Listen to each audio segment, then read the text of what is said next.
अस्सलाम वालेकुम। कैसे हैं आप सब लोग। आज जो है हमने डिफरेंट पाथवे स्टडी करने हैं, जिसमें हम C2 पाथवे देखेंगे, C3 पाथवे देखेंगे, C4 पाथवे देखेंगे, केम पाथवे देखेंगे। पहले जो है हम C2 पाथवे देख लेते हैं।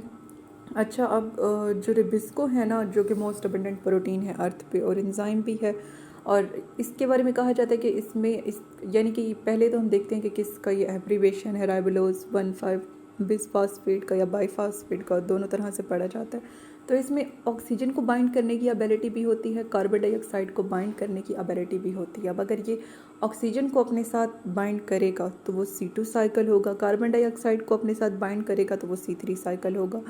ठीक है, और C3 साइकिल को केल्विन साइकिल कहते हैं और C2 साइकिल को हम फोटो रिस्पायरेशन कहते हैं।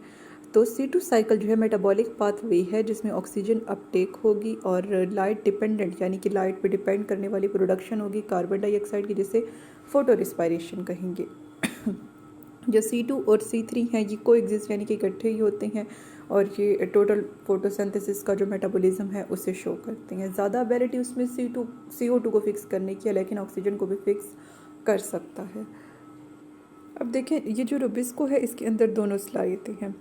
एक तरफ से ये O2 को फिक्स कर रहा है तो फोटो रिस्पायरेशन का साइकिल चल रहा है, ठीक है, वो आगे हम डिटेल में देखेंगे। एक तरफ से CO2 को फिक्स कर रहा है तो केल्विन साइकिल चल रहा है। लेकिन इसे C3 कहते क्यों है? क्योंकि जो मेजॉरिटी ऑफ प्लांट है वो 3 कार्बन एसिड पैदा करते हैं, जिसे PGA 3 फास्फोग्लाइसरिक एसिड कहते हैं।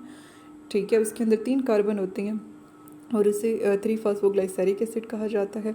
और ये कार्बन डाइऑक्साइड फिक्सेशन की पहली प्रोडक्ट बनती है, इसलिए इसे C3 पाथवे भी कहा जाता है। केल्विन साइकिल भी कहते हैं। केल्विन और उसके कोलीग्स ने इसकी डिस्कवरी की उसकी बेस पर।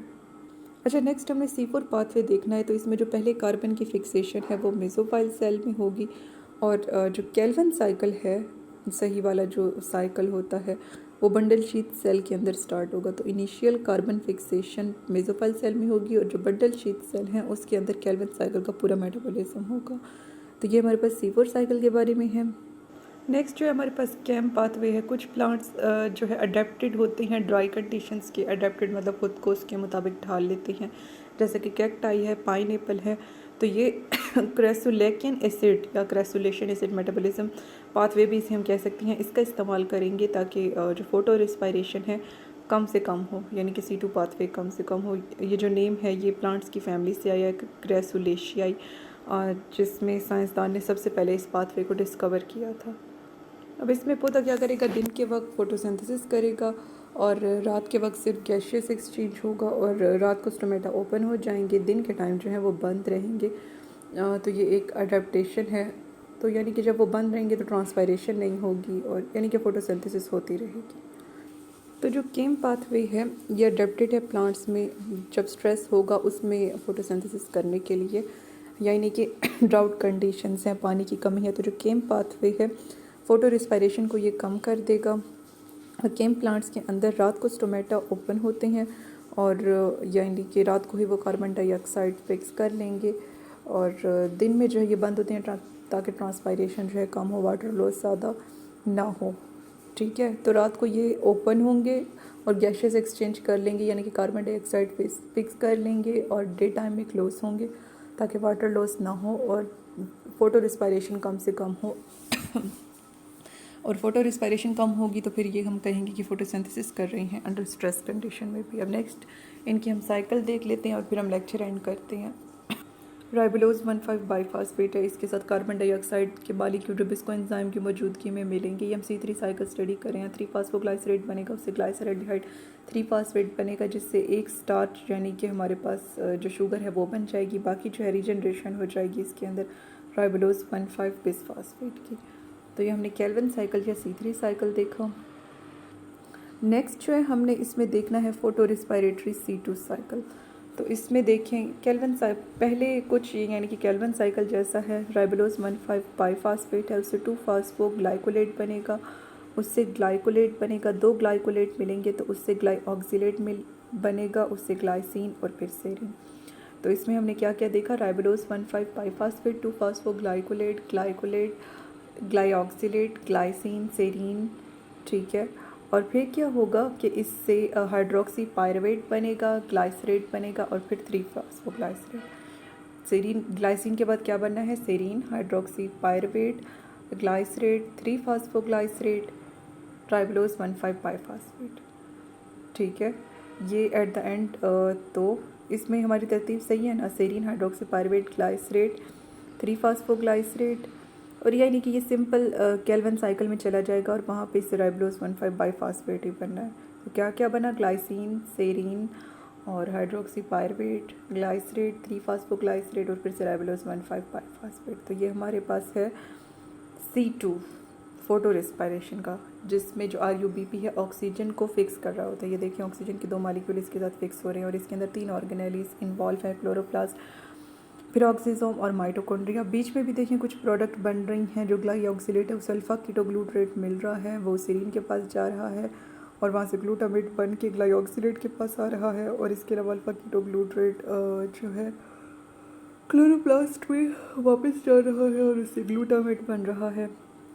नेक्स्ट देखते हैं ये C3 साइकिल जो हमने अभी देखा है, पहले कार्बोक्सिलेशन यानी कि CO2 की फिक्सेशन, फोटो रेस्पिरेशन में हमने O2 की फिक्सेशन देखी, यहाँ पे CO2 की है।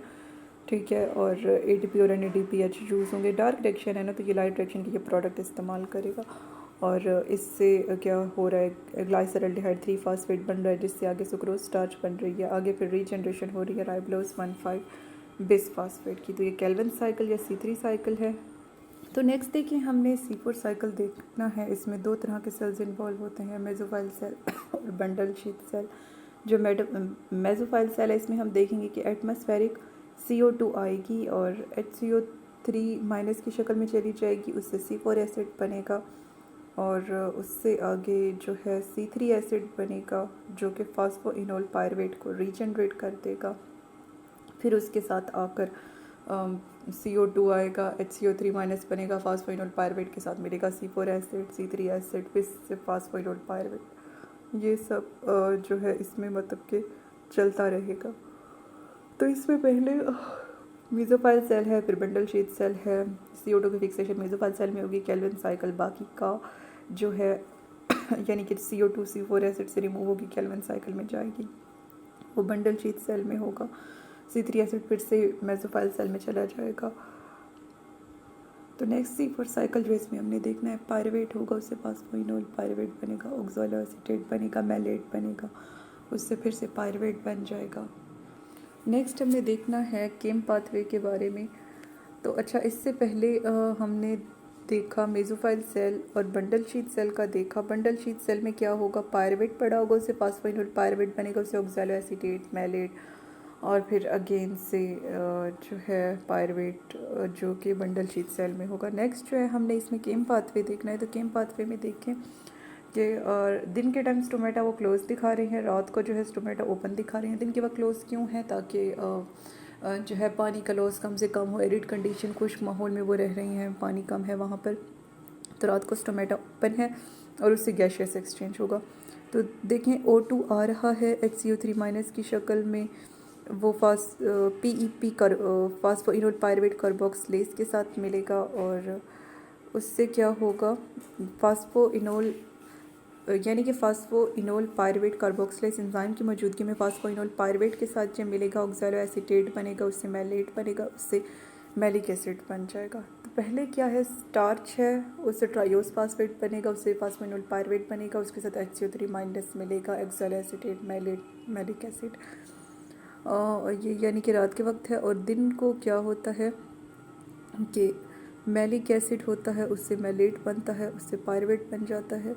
तो ये मैलिक एसिड, मैलेट, पायरवेट और मैलिक एसिड, मैलेट, पायरवेट और उससे जो है फिर स्टार्च बन जाएगा।